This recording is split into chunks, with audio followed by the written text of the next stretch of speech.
రాష్ట్రాలు భూగర్భ జలాలని విపరీతంగా తోడేస్తుంటాయి, ఎందుకంటే అక్కడ సహజ నీటి వనరులు లేకపోవడం.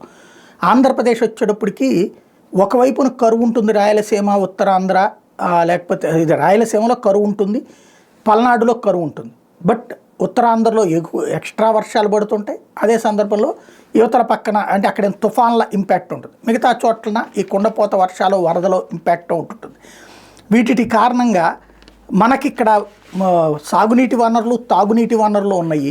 అయితే ఇంకా సంపూర్ణంగా లేకపోయినా మన వాళ్ళు ఆంధ్రప్రదేశ్లో వరకు బోర్ల మీదన భూగర్భ జలాల మీద ఆధారపడే తక్కువే అన్నటువంటి తాజాగా లెక్క తేలుతుంది. దేశంలో అందుబాటులో ఉన్నటువంటి భూగర్భ జలాల్లో 2024లో టోటల్గా 60.47% వాటాన్ని జనాలు వాడేశారు.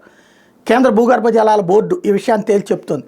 రాష్ట్ర ప్రభుత్వాలతో కలిసి సంయుక్తంగా రూపొందించి national compilation on dynamic ground water resources of India 2024 నివేదిక ప్రకారం పెద్ద రాష్ట్రాల్లో చూస్తే అతి తక్కువ వినియోగించిన రాష్ట్రం ఆంధ్రప్రదేశ్. అందుబాటులో ఉన్న భూగర్భ జలాల కంటే ఎక్కువగా 100% కంటే ఎక్కువగా వినియోగించిన రాష్ట్రాలు పంజాబ్, రాజస్థాన్, హర్యానా, ఢిల్లీ, దాద్రా నగర్ హవేలీ, దామన్ డయ్యు 70 నుంచి 90% వినియోగించాయి. ఇదే అయితే 70 నుంచి 90% వినియోగించిన రాష్ట్రాలు తమిళనాడు, ఉత్తరప్రదేశ్, పుదుచ్చేరి, చండీగఢ్. ఆంధ్రప్రదేశ్ కేవలం 29.83 వినియోగించింది.